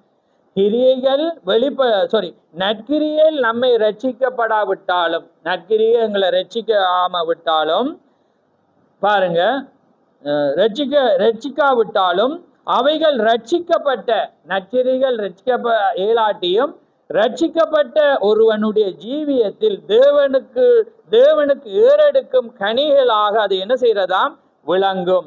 நாம் நற்கிரிகளை தேவன் அங்கே செய்வதை விசுவாசிக்கிறேன். அதற்கு பதிலாக மக்கள் பொல்லாத கிரியைகளை செய்து இதன் மூலம் நாங்கள் தேவனுடைய சித்தத்தை நிறைவேற்றுகிறோம் என்று சொல்வார்களானால் அதுவே தேவனுடைய பார்வையில் மிகவும் பயங்கரமான காரியம். அப்ப பாருங்க, நாங்க நற்கிரியைகள் நல்லதை நாங்க என்ன செய்யணும், செய்ய வேண்டியது. மேற்கூறிய இந்த வசனம் மாறுபட்ட ஒரு நல்ல ஜீவியத்தை நடத்தி வந்ததாக அவர்களை இயேசு கிறிஸ்து புகழுகிறார். பாருங்க, அவர்களுடைய கிரியைகள் அவர்களுக்குள்ளிருந்த புதிய ஆவிக்கு சாட்சியாயிருந்தனர். மனிதருடைய நற்கிரிகளை கண்டு யாரை மகிமைப்படுத்துறாங்களாம்? தேவன் என்று வேதம் சொல்கிறது. தேவனை மகிமைப்படுத்தினர். ஆமையா, நீ ஒரு கிறிஸ்தவனாக இருந்தால் சரியான எதுவோ அதை நீ செய்வாய். உன்னுடைய நேர்மையான இருதயத்தை எடுத்து காட்டும். வெளி வேஷத்துக்கென்று நற்கிரியலை செய்வது போல் பாசாங்கு செய்யாமல் யாவரும் காணாத சமயத்திலும் தேவன் உன்னை காணும் போதும் உன்னுடைய ஜீவனை நீ அதற்கென்று இழக்க நேரிட்டாலும் தேவனுடைய சித்தத்தை நீ செய்வாய். மனிதர் பார்க்கிற வண்ணமாய் அல்ல, தேவன் பார்க்கிற வண்ணமாய் நாங்கள் என்ன செய்வோமா? நற்கிரியலை நாம் செய்வோம் என்று நான் ஒரு பாட்டை மட்டும் வாசித்து முடிக்கிறேன். அதுக்கு பிற்பாடு உன் அன்பையும் உன் ஊழியத்தையும் அதுக்கு பிற்பாடு நாங்கள் இப்ப அன்பை குறித்து பார்க்க போறோம். அதே நேர் பாருங்க, அவர் ரைட், அவர்களிடம் காணப்பட்ட அன்பு ஊழியத்திற்கு கிரியைகளுக்கு இடையிலே அமைக்கப்பட்டிருந்தன. இப்ப கிரியை இருந்தா என்ன இருக்கும்? பாங்க அங்க சௌரிமார்கள் வாராங்க. சௌரிமாரனுக்குள்ள இதை சொல்லல, சௌரமாரன் வைப்பமே. விசுவாசமும் நற்கிரியை அண்ணன் தம்பி மாதிரி, புரியுது அவங்களுக்கு? அது மாதிரி நற்கிரியை வந்தா நாங்க ஒருவனுக்கு நன்மை செய்யறோம்ன்ற எதனால் அவனுக்கு செய்வோம்? அவனை நேசிக்கிறபடினால். அப்ப அன்பு ஆட்டோமேட்டிக்கா வரும். பாருங்க, இடையிலே அமைக்கப்பட்டு காணலாம். அதுதான் அதற்குரிய ஸ்தலமுமாம். ஏனெனில் நம்மிடத்தில் அன்பில்லாமல் தேவன் நம்முடைய கிரியைகளின் ஊழியத்தை அங்கீகரிக்க மாட்டார். என்ற அன்பில்லாட்டி ஊழியம் என்ன செய்யப்படாது? அங்கீகரிக்க மாட்டார். பவுல் கொரிந்து சபைக்கு எழுதும் போது அன்பில்லாட்டி என்ன இல்லையா? ஒன்றுமே இல்லைன்றான். பாருங்க, பரிசுத்த ஆவியினால் தங்களுடைய இருதயங்கள் ஊற்றப்பட்டிருக்கிற தேவனுடைய அன்பின் நிமித்தம் அவைகளை செய்து வந்தார்கள். அவளுடைய இருதயங்களில் உண்டாயிருந்த அன்பு தேவன் தம்முடைய சொந்தமானவரிடத்தில் காண்பிக்கும் அன்பாகும். அப்ப அந்த அன்பு யாரிடத்துல காட்டுமா? தம்முடைய தேவனுடைய சொந்தமானவரிடத்துல. அன்னைக்கு இந்த வெள்ளிக்கிழமை தீகர்சி பிரசங்கிக்கிற வேலை சொல்றேன், ராஜ்யத்தின் புத்திரர்களாகி உங்களை நான் என்ன செய்யறேன்னா நேசிக்கிறேன். ஏன்னா நாங்க ராஜ்யத்துல யாரு? புத்திரரா போறோம், தேவனால பிறந்திருக்கிறப்ப. அதனாலதான் சபைக்கு வர்ற ஒவ்வொரு மனிதனையும் நாங்க நேசிக்கிறோம். என்னன்னா ராஜ்யத்தின் புத்திரர்கள். ஒருவேளை நீங்க வருவீங்களோ நான் வருவேன், உங்களுக்கு நாங்க அதை விளக்கி கொள்றதுக்க தேவையில்லை. சபைக்கு வந்தா நாங்க யாவரும் ஒரே குடும்பமா இருக்கிற, நாங்க வர்றாங்களோ இல்லையோ நாங்க ஒவ்வொருவரையும் நாங்க என்ன செய்யணும்? நேசிக்க வேண்டியவளா இருக்கிறோம். அப்ப பாருங்க, அதனால் நீங்கள் என்னுடைய, பாருங்க அதான் இயேசு சொல்ற, இயேசு கிறிஸ்து நீங்கள் ஒருவரில் ஒருவர் அன்புள்ளவர்களாயிருந்தால் அதனால் நீங்கள் என்னுடைய சீசர்கள் என்று எல்லாரும் அறிந்து கொள்வார். நீங்க ஒருவர் அன்பா இருந்தால் யார் அறிவாங்களா? எல்லாரும் அறிஞ்சு இருப்பாங்களாம். நீங்க யாரென்று? தேவனுடைய சீசர்கள் என்று. ஒருவரோடு ஒருவர் நீங்க அன்பா இருந்தா நீங்கள் என்னுடைய சீசர்களாய் இருப்பார்கள் என்று எல்லாரும் அறிந்து கொள்வார்கள். ஆதி கிறிஸ்தவர்களின் ஜீவியத்தில் கண்ட அஞ்ஞானிகள் இவர்கள் ஒருவரில் ஒருவர் எவ்வளவு அன்புள்ளவர்களாய் இருக்கின்றனர் என்று வியந்தனர். யோவான், அன்புள்ள எவனும் தேவனால் பிறந்திருக்கிறான். அப்ப பாருங்க, ஏனென்றா தேவன் அன்பாகவே இருக்கிறார். அப்ப அதனால பாருங்க, கடைசி காலத்தில் அக்கிரமத்தின் மிகுதியினாலே அன்பு என்ன செய்யுமா? தணிஞ்சு போகும். அதான் இந்த காலம். இப்ப அன்பு இருக்கா? வம்பு தான் இருக்கு. என்ன? ஒருவரோடு வம்பு தான் இருக்கு. அன்புன்றதே காணையில். அக்கிரமத்தின் மிகுதியினாலே. அப்ப அக்கிரமம் என்றா என்ன அர்த்தம்? ஒன்றை செய்ய தெரிஞ்சு செய்யாம இருக்கிறது தான் அக்கிரமம். அப்ப தேவண்ட வார்த்தையில அன்பு இருக்கு, ஆனா நாங்க அதை செய்யாம உலகத்துக்கு ஓடுறோம். ஏன்னா பணம் சம்பாதிக்க, அல்லது எங்களோட பிள்ளைகள் முன்னேற்றத்துக்காக, அல்லது ஏதோ ஒன்றுக்கு நாங்க ஓட ஓட எங்களுக்குள்ள தேவண்ட ஆவி வெளியே போக மற்றவனை நேசிக்கலாம். சபையில என்ன நடக்குதுன்னு தெரியா, ஏன்னா இந்த நாட்கள்ல என்ன நடந்து கொண்டிருக்கும் என்று தெரியா. அப்ப அந்த பிள்ளைகள் காலையிலிருந்து பின்னீர மட்டும் இருக்கிறாங்க. அப்படியான அந்த பிள்ளைகள் சாப்பிட்டு இருப்பாங்களா, அல்லது அதை நடத்துறவங்க ஏதாவது செய்திருப்பாங்களா? அதெல்லாம் என்ன இருக்காது? அந்த மைண்டில் வராது. நீங்கள் அந்த நேரத்தில் உடுப்பு தச்சிருப்பாலோ ஏன்னா, அல்லது நாளைக்கு என்ன உடுப்பு போடணும் ஏன்னா, பிளவுஸ் சரியா இருக்கா அது இருக்காண்டு அதை தான் சிந்திப்பீங்க. அப்போ ஆனால் தேவண்ட ராஜ்யத்தில் பிறந்தவன் இங்கே என்ன நடக்கு. அப்போ நாம் ஒரு பாட்டை போய் என்ன ஒரு டீ அல்லது பண்ணு ஏன்னா ஏதாவது நம்ம வேண்டி கொடுப்போம். ஏன்னா பிள்ளைகள் காலையில் போய் 6 மணியாவது இன்னும் வீடுக்கு வரல. அப்போ அதனால் அவங்க அதை குறித்து என்ன செய்வாங்க, சிந்திப்பாங்க. அப்போ அது ஏனண்டா அது எல்லாமே அது சொல்ல தேவையில்லை. ஏன்னா தேவன் சொல்லி கொடுத்து ஏன்னா அதை செய்கிறது விசுவாசம் இல்லை, கிரியையில் இறங்கணும். ஏன்னா ஆனால் அதுக்காக போதனை சொல்லி கொடுக்கப்படும். ஆனால் வாங்க பிரதர் சிஸ்டர் அண்டு வாங்க இன்றைக்கு ஆக்கள் சாப்பிட ஓடி பண்ண வேண்டி கொடுத்து அப்படியெல்லாம் நான் ஒரு நாளும் விரும்புகிறாளே இல்லை. அப்போ அதெல்லாம் சபைக்குள்ளால என்ன நடக்கிறது, எது நடக்கிறதுன்னு நீங்கள் என்ன செய்யணும், அதை எல்லாமே நீங்கள் அறிந்து கொள்ளணும்.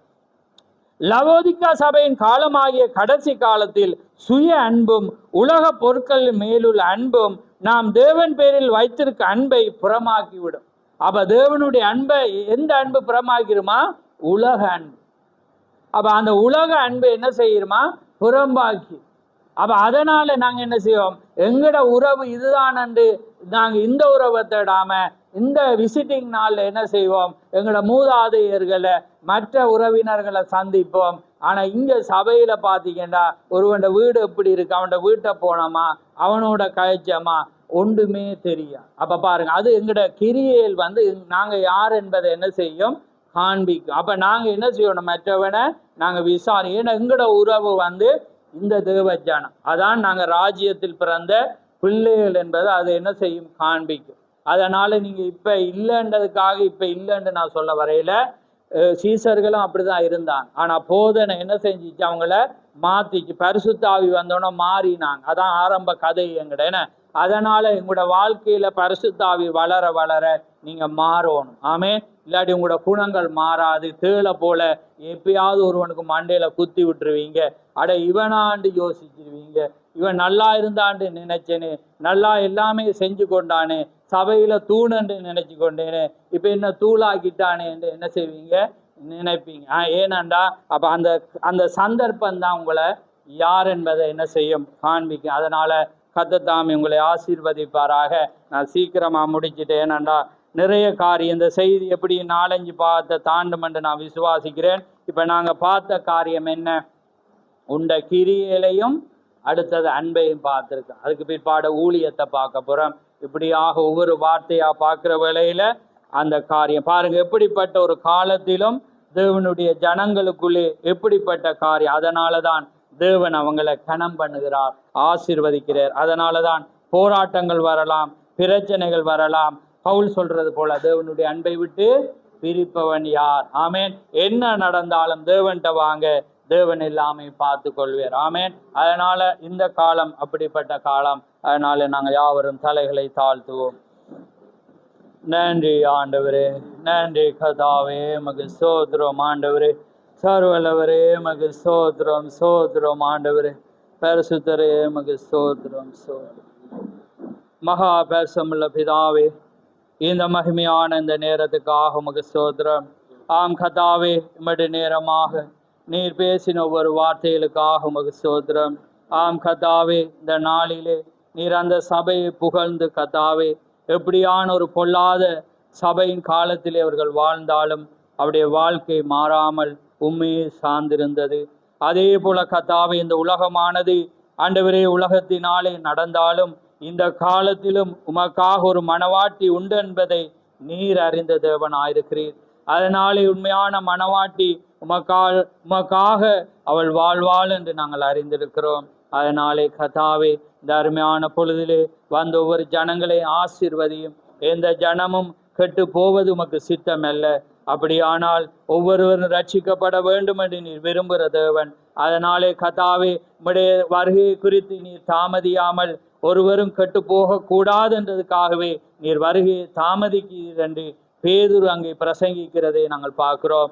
ஏன் வருகை தாமதிக்கிறது என்றால், எந்த மனிதனும் கெட்டு போகக்கூடாது என்று, இந்த காலத்திலே ஒவ்வொருவரும் ரட்சிக்கப்பட வேண்டும் என்று நீர் உண்மையான ஊழியக்காரர்களை கொண்டு, ஒவ்வொரு பிரசங்கிகளை கொண்டு கத்தாவே, உண்மை முத்தமுள்ள ஊழியக்காரனை நீ பிரவேசி என்று சொல்கிறது போல அப்படியான மனிதர்களை கொண்டு நீ ஜனங்களை ஆண்டவரே நீர் உம்முடைய வார்த்தைக்குள்ளாக திருப்புறபடியினால் உமக்கு சோத்திரம். அப்படியாக உலகமெங்கும் இருக்கிற உண்மையான சபைகளை ஆசீர்வதியும், உண்மையான ஊழியங்களை ஆசீர்வதியும். அப்படியாக இலங்கையில் இருக்கிற ஒவ்வொரு உண்மையான ஊழியங்களையும் ஆசீர்வதியும். இந்த இடத்தை நீர் ஆசீர்வதியும், எங்களை நீர் ஆசீர்வதியும். இங்கே வருகிற ஒவ்வொருவரும் இழந்து போகாத வண்ணம் ஆண்டவரே பரம ஈவை ருசி பார்த்து மறுதளித்து போகாத வண்ணம் கர்த்தாவே எப்பொழுதும் எது நடந்தாலும் இந்த இடத்தையே பிடித்து கொண்டு அன்னைக்கு சீசர்கள் சொன்னது போல நாங்கள் யாரிடத்தில் போவோம் என்று சொன்னது போல கர்த்தாவே இந்த சத்தியத்தை பிடித்து கொண்டு நாங்கள் ஒவ்வொருவரும் ஓட நீர் கிருபை செய்யும். வந்த பிள்ளைகளை ஆசீர்வதியும், வராத ஒவ்வொருவரோடும் உம்முடைய இரக்கம் கூட இருக்கட்டும். மீதியாய் நடக்கிற யாவை நீர் ஆசீர்வதியும். யாவை உம்முடைய கரத்திலே தாழ்த்தி எங்களுக்காக மரித்து உயிர்த்து என்றென்றும் ஜீவிக்கிற ஆண்டவரும் இரட்சகருமாகிய இயேசு கிறிஸ்துவின் நாமத்தில் கேட்கிறோம்.